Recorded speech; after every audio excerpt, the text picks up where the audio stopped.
Артында спорткарлар. Жастардан сұрап көрем. Қайсын таңдайтын еді, егер осының қалаған біреуін алатын болса. Көреміз қайсы көп дауыс жинайды. Audi орны бөлек қой. Dodge Challenger. Қатардағы любойын ал десе қайсын алатын едіңіз? Өз машинамды алдым. Audi R8, я? R8. R8, красавчик.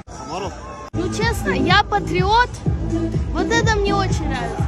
Синяя Camaro. Да, Казахстан алга, вот. Red Bull. Вон там, вот видите, баночка. Красная. Вот это красное. Вот это красная. Любой біреуін ал десе қайсын алатын едіңдер? Audi ма? Mustang? Dodge Challenger? Иә. Mercedes? Brother 920. Apollon ба? Красавчик. Dodge Challenger?